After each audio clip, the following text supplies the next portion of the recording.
Hello friends, welcome to SSC coaching centre. दोस्तों, आज के वीडियो में हम बात करेंगे गणित के इंपॉर्टेंट प्रश्नों की। तो चलिए स्टार्ट करते हैं। पहला सवाल है, एक दो अंकों की संख्या और संख्या के अंकों को परस्पर बदल लेने से प्राप्त संख्या के बीच अंतर 54 है। उस संख्या के दोनों अंकों के बीच क्या अंतर है? बहुत अच्छा सवाल है। देखिएगा, इस सवाल को कैसे करना है। मैं आपको एक ऐसी ट्रिक बताऊंगा इस सवाल के लिए कि केवल ज्यादा से ज्यादा 5 सेकंड लगेंगे। आपको ज्यादा से ज्यादा 5 सेकंड लगेंगे करने के लिए। ठीक है, हमारे पास अंतर कितना है? 54। ठीक है, हमारे पास अंतर 54 दिया गया है। उस संख्या के दोनों अंकों के बीच का अंतर पूछ रहा है, क्या होगा? तो करना क्या है, आपको करना क्या है, 5 और 4 दोनों को जब हम जोड़ेंगे तो कितना हो जाएगा? 9। 9 से कर दो भैया इसमें डिवाइड। क्या बार में डिवाइड होगा? 6 बार में। 9 6 54 होगा। यानी कि बस आगे आपका आंसर कुछ नहीं करना। पहला ऑप्शन बिल्कुल सही जवाब है। कुछ करना है क्या? बिल्कुल कुछ नहीं करना, यही आपका सवाल है। चलिए अब देखते हैं अगला सवाल। अगला प्रश्न है, दो संख्याओं का एलसीएम 66 है, संख्याओं का अनुपात 2:3 है, संख्याओं का योग क्या होगा? देखिए, दो संख्याएं, पहली संख्या दूसरी संख्या, दोनों का अनुपात 2:3 है और एलसीएम 66 है। एलसीएम 66 है। और मैं आपको पहले बहुत बार बता चुका हूं कि अगर आपको प्रश्न में एलसीएम दिया जाए तो आप अनुपातों का एलसीएम कीजिए, योग दिया जाए तो अनुपातों का योग, अंतर दिया जाए तो अनुपातों का अंतर। ठीक है, अब हमारे पास यहां एलसीएम है तो हम अनुपातों का एलसीएम लेंगे। तो हमारे पास 2 और 3 का एलसीएम कितना होगा? 6। भाई 2 से भी 6 कटेगा, 3 से भी, तो 2 और 3 का एलसीएम हो जाएगा 6। तो इस एलसीएम में अनुपात के एलसीएम से डिवाइड कर दो, 11 बार में डिवाइड हो जाएगा।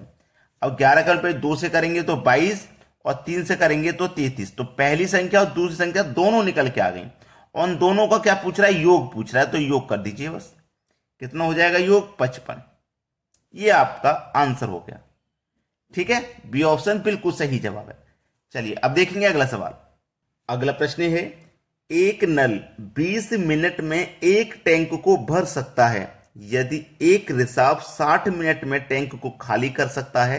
यदि दोनों नल एक साथ खोल दिए जाएं तो टैंक कितनी देर में भर जाएगा? देखिए, दो नल है। पहला नल को मैं ए नाम दे देता हूं जो कि 20 मिनट में टैंक को भर रहा है। दूसरा नल है, उसको मैं बी नाम दे देता हूं जो कि 60 मिनट में टैंक को खाली कर रहा है। लेकिन अभी तक यह नहीं दिया गया प्रश्न में कि टैंक कितना बड़ा है। तो टैंक कैसे पता करेंगे कितना बड़ा है, कितने लीटर का है? दोनों का इनका एलसीएम लेके, तो 20 और 60 का एलसीएम लेंगे हम, 60 ही हो जाएगा। तो 20 से 60 में डिवाइड दो, 3 बार में जाएगा। 60 से 60 में दो, 1 बार में जाएगा। तो ये हमने जो डिवाइड दिया है ये 1 मिनट का काम है। ए आपका देखो 20 मिनट में भर रहा था ना टैंक को, तो ए आपका 1 मिनट में 3 लीटर भरेगा, तभी तो आपका 20 मिनट में 60 भरा जाएगा। ये भरने वाला था तो पॉजिटिव लीजिए, ये खाली करने वाला था नेगेटिव लीजिए। बी आपका 60 मिनट में खाली कर रहा है। भाई 1 मिनट में 1 लीटर खाली करेगा तभी तो 60 मिनट में 60 को खाली करेगा। समझ में आ गई ना बात? तो आपसे क्या गया, दोनों नल एक साथ खोल दिए जाए तो टैंक कितनी देर में भर जाएगा? दोनों नल, जब दोनों नल को एक साथ खोल देंगे तो हमें भरना कितना है? टोटल 60 लीटर भरना है, क्योंकि टैंक 60 लीटर का है। दोनों नल खोल देंगे तो ए भरेगा 3, बी करेगा 7 के साथ में 1 खाली, 3 भरा जाएगा, 1 7 के साथ में खाली हो जाएगा। दोनों नल खोल देंगे तो 1 मिनट में 2 ही भरा जाएगा ना। तो 60 लीटर भरना है, 1 मिनट में 2 भरेंगे तो 60 को कितने में भर देंगे भैया? 30 मिनट में भर देंगे। ये आपके सवाल का सही जवाब हो जाएगा, सी ऑप्शन। क्लियर हुआ ना सभी को? अब देखते हैं अगला सवाल। अगला प्रश्न है, पी और क्यू की आय का अनुपात 3:4 है तथा उनके व्यय का अनुपात 2:3 है। यदि इनमें से प्रत्येक 6000 रुपए की बचत करता है तो पी की आय क्या है? दो व्यक्ति हैं पी और क्यू, दोनों की आय का जो अनुपात है वो है 3:4। अगर मैं कहूं कि आप इसे 3x मान लो, इसे 4x मान लो, तो क्या इसके मान में कोई परिवर्तन आ जाएगा? कोई परिवर्तन नहीं आएगा। ठीक है, अब अनुपात को आप बटे में भी लिख सकते हैं। ठीक है, जैसे ये 3:4 था ना, तो मैं इसे 3/4 भी लिख सकता हूं। ये 3x है और ये 4x है। उसने बोला है कि वो प्रत्येक 6000 रुपए की बचत करता है। 6000 रुपए की बचत करना है, यानी कि पी आपका 6000 रुपए की बचत करता तो 6000 रुपए इसके कम कर दूं। ठीक है, ये भी 6000 रुपए की बचत करता तो 6000 रुपए इसकी कम कर दूं। उसके बाद में अनुपात क्या हो जाता है उनके, 2:3। तो अनुपात का मतलब बटा होता है, तो 2/3 लिख लीजिए। अब हो जाएगा इनका क्रॉस अंतर। 3 का मल्टीप्लाई 3 से करेंगे तो 3 त्रिक का 9x हो जाएगा, माइनस 3 छिंग 18, 1800 बराबर 4 दूने का 8x माइनस ये कितना था ना 6000, तो ये 18000 हो गया, सही है। 6 दूने का 12000। चलिए अब इसी को हल कीजिए, x वाले टर्म एक तरफ लीजिए, ये प्लस का 8x इधर आके माइनस का 8x, तो 9x में से 8x माइनस हो जाएगा, केवल 1x बचेगा। ठीक है, अब ये माइनस का 18000 है, ये इधर आएगा तो प्लस का हो जाएगा, तो प्लस के 18000 में से माइनस का 18000 जाएगा तो 6000 बचेगा। तो x का मान हमें पता लग गया कितना है, 6000। हमसे पूछा क्या, p की आय, तो p की आय हमसे पूछ रहा है, किसका आय पूछ रहा है हमसे, p की आय पूछ रहा है। अब p का रेशियो हमारे पास कितना है, 3 है, और x का मान 6000 है, तो x के मान से 3 से मल्टीप्लाई कर देंगे, तो 6000 का मल्टीप्लाई 3 से कर देंगे तो 6 त्रिक का 18000 हो जाएगा। ठीक है, 18000। ये आपके सवाल का बिल्कुल सही जवाब है, सी ऑप्शन। अब देखते हैं अगला सवाल। अगला प्रश्न है, H तथा W की मासिक आय का अनुपात 4:3 है।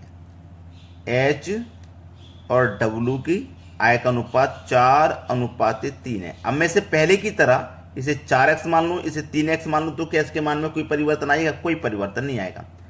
उनके खर्च का अनुपात 3:2 है। यदि उनमें प्रत्येक 600 रुपये प्रति माह बचत करता है तो W की आय कितनी है। इसे आप आसानी से कर सकते हो, अनुपात का मतलब बटा भी होता है, तो आप इसे 4x के बटे में 3x लिख सकते हैं। ठीक है, 600 रुपये की बचत कर रहे हैं, ये भी 600 रुपये की बचत करता है, ये भी 600 रुपये की बचत करता है, तो अनुपात कितना हो जाता है, 3:2। अनुपात को आप बटे में लिख सकते हैं, क्रॉस मल्टीप्लाई हो जाएगा, 2 चौके 8x माइनस 2 छिक्के 1200 बराबर 3 त्रिक का 9x माइनस 6 तिया 1800। ठीक है, अब x वाले टर्म एक तरफ कीजिए, एक तरफ x वाले, ये 8x प्लस का इधर आके माइनस का, तो 9x में से 8x जाएगा, केवल एक x बचेगा। ये 1800 को इधर ले जाओ, ये माइनस का इधर आके प्लस का हो जाएगा। ठीक है, ये माइनस का है, इधर आके प्लस का हो जाएगा, तो 1800 में से 1200 घट जाएगा माइनस का, तो 600 बचेगा। अब देखो x का मान 600 है। W की आय पूछ रहा है, W की, तो W का मान कितना अनुपात में 3, x का मान 600, 600 का मान पे 3 से करेंगे तो ये कितना हो जाएगा भैया, 1800। हो गया सवाल का सही जवाब, सी ऑप्शन बिल्कुल सही है। अब देखेंगे अगला प्रश्न। अगला प्रश्न है, A तथा B की आय 5:3 के अनुपात में है। A तथा B की जो आय है वो 5:3 के अनुपात में है। A, B तथा C के खर्चे, A, B तथा C, इधर लिखता हूं, A, B तथा C, इनके खर्चे, ये खर्च का अनुपात है, तो मैं इधर खर्च लिख देता हूं, 8:5:2 के अनुपात में है। 8:5:2 के अनुपात में इनके खर्चे हैं। ठीक है, C 2000 रुपए खर्च करता है, C 2000 रुपए खर्च कर रहा है। देखो C अनुपात में कितना खर्च कर रहा है, अनुपात में 2 है ना, अनुपात में 2 खर्च कर रहा है, और रुपए में कितना खर्च कर रहा है, 2000। तो 2 अनुपात की वैल्यू 2000 है, तो 1 अनुपात की वैल्यू 1000 हो जाएगी। इतना तो समझ में आ गया ना, 1 अनुपात की वैल्यू 1000 हो जाएगी, तो 8 अनुपात की वैल्यू 8000 हो जाएगी, 5 अनुपात की वैल्यू 5000 हो जाएगी। ये तो क्लियर हो गया। ठीक है, करता है, और B 700 रुपए बचाता है। B कितना बचा रहा है, 700 रुपए बचा रहा है, तो A की बचत कितनी है। देखो ये तो खर्च का अनुपात था, और इनके खर्चे भी निकल के आ गए। ठीक है, B हमारा क्या कर रहा है, B 700 रुपए बचा रहा है। देखो B हमारा खर्च कितना कर रहा था, 5000 खर्च कर रहा था, और 700 रुपए बचा रहा है, 700 रुपए बचा रहा है, तो 5000 में 700 रुपए आप जोड़ दो तो आपकी आय पता लग जाएगी। ठीक है, क्योंकि आय बराबर क्या होता है, आय बराबर होता है खर्च प्लस बचत, यही तो होता है। अब खर्च है B का 5000 रुपए, ठीक है, 5000 रुपए, प्लस बचत कर रहा है 700 रुपए, तो 5700 कितना हो जाएगा भैया, 5700 नहीं हो जाएगा, यानी कि उसकी जो आय है वो 5700 रुपये है। B की आय कितनी है, 5700 रुपये है, तो 3 से 5700 कितने गुना पर है, 19 गुना, 19 त्रिक का 57 और 2 0 यानी कि 1900 गुना पर है।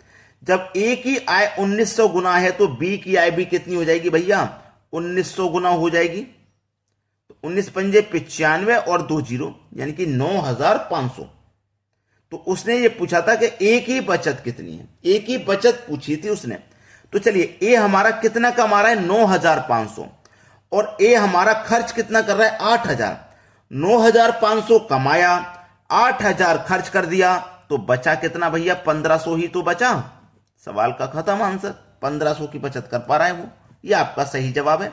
अब देखेंगे अगला सवाल। अगला प्रश्न है ए तथा एस की वार्षिक आय 3:2 के अनुपात में है, जबकि उनका खर्च 5:3 के अनुपात में है। यदि उनके प्रत्येक वर्ष की बचत 1000 रुपए हो तो ए की वार्षिक आय कितनी है। बहुत अच्छा सवाल है, होमवर्क के लिए दूंगा मैं ये प्रश्न आपको, ठीक है। और सभी बच्चे इस प्रश्न का आंसर मुझे कमेंट बॉक्स में बताएं क्या क्या आपका आंसर आ रहा है, ठीक है दोस्तों। आज के वीडियो में इतना ही। वीडियो देखने के लिए आपका बहुत बहुत धन्यवाद।